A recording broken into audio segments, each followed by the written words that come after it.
Okay, tonight we're going to continue with direct primaries. We're going to talk about the closed primary and the open primary, and then we're going to move to the different types of primaries that there are and end with petitions.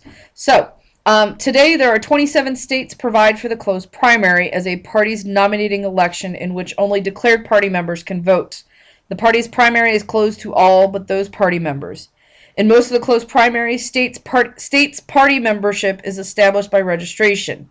When voters appear at their polling places on primary election day, their names are checked against the poll books, and each voter is handed the primary ballot of the party in which he or she is registered.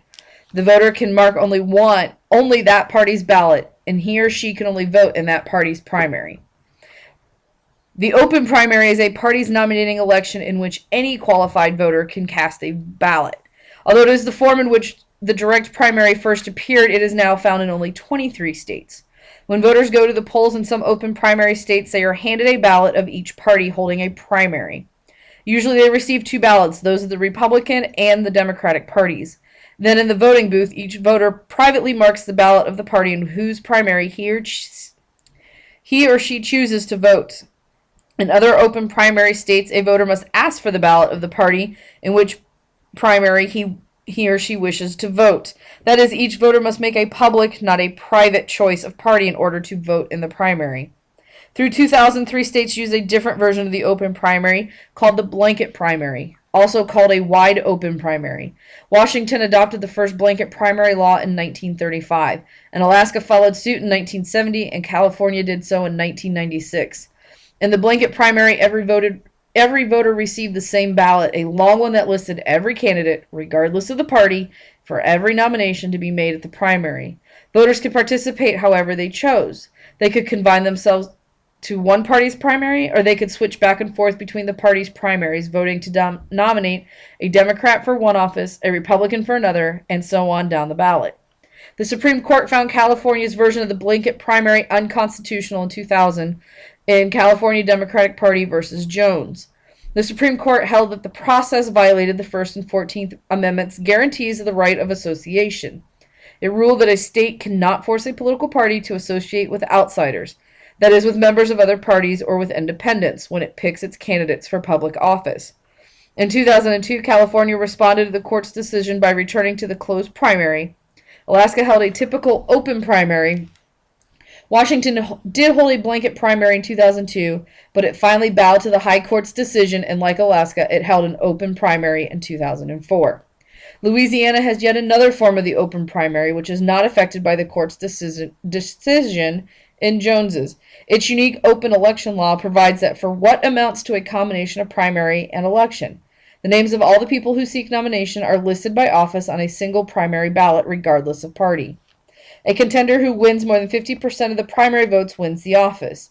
In these cases, the primary becomes the election. In contests where there is no majority winner, the two top voters, again regardless of party, face off in the general election. The runoff primary. In most states, candidates need to win only a plurality of the vote cast in the primary to win their party nominations, or the majority of the votes. Remember, a plurality is the greatest number of votes won by any candidate, whether a majority or not. In 11 states, however, an absolute majority is needed to carry a primary. If no one wins a majority in a race, a runoff primary is held a few weeks later. In that runoff, the two top vote getters in the first party primary face one another in the party's nomination, and the winner of that vote becomes the nominee. In most states, all or nearly all of the electoral, school, and municipal offices are filled by nonpartisan elections. These are elections in which candidates are not identified by party labels. About half of all state judges are chosen on nonpartisan ballots as well. The nomination of candidates for these offices take place on a nonpartisan basis too, often in nonpartisan primaries. Typically, a contender who wins a clear majority in the nonpartisan primary then runs unopposed in the general election, subject only to write-in opposition. In many states, however, a candidate who wins a majority in the primary is declared elected at that point. If there is no majority winner, the names of the top two contenders are placed on the general election ballot. The primary first appeared as a partisan nominating device.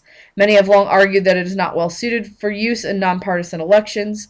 Instead, they favor the petition method, which we will consider later in this section.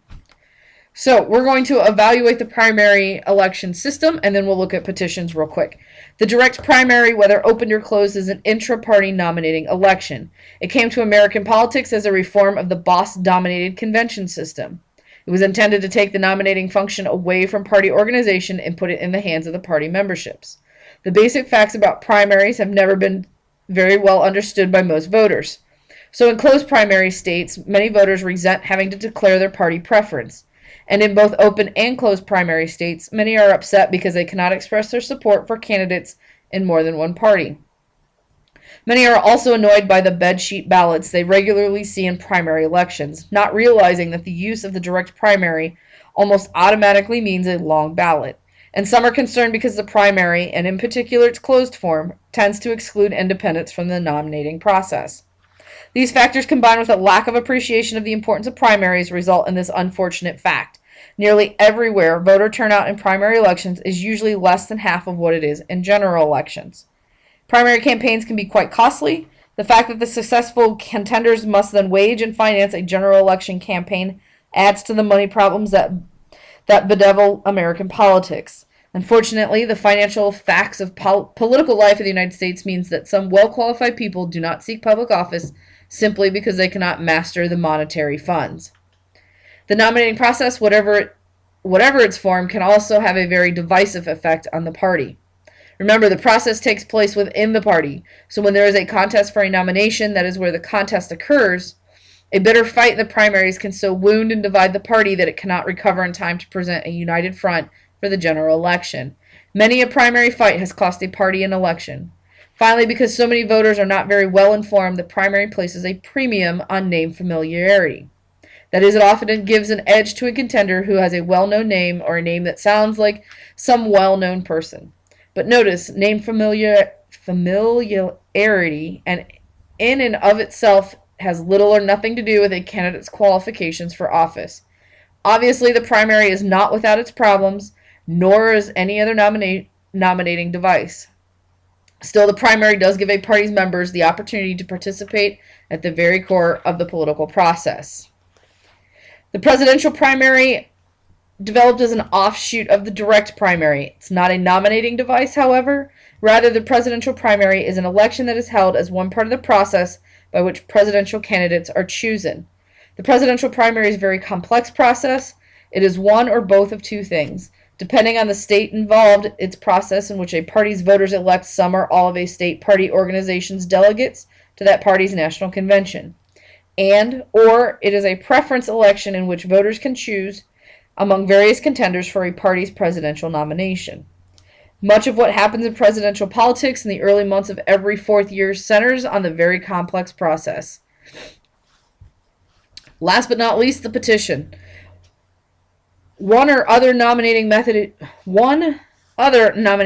is used fairly widely at the local level in American politics today: nomination by petition. This is where the process is used that candidates for public office are nominated by means of petitions signed by a certain required number of qualified voters in the election district. Nomination by petition is found most widely at the local level, chiefly for nonpartisan school posts and municipal offices in medium-sized and smaller communities. It is also the process usually required by law for nominating minor party and independent candidates. Remember, the states often purposely make the process of getting on the ballot difficult for those candidates. The details of the petition process vary widely from state to state and even from one city to the next. Usually, however, the higher the office and or the larger the constituency represented by the office, the greater number of signatures are needed for nomination.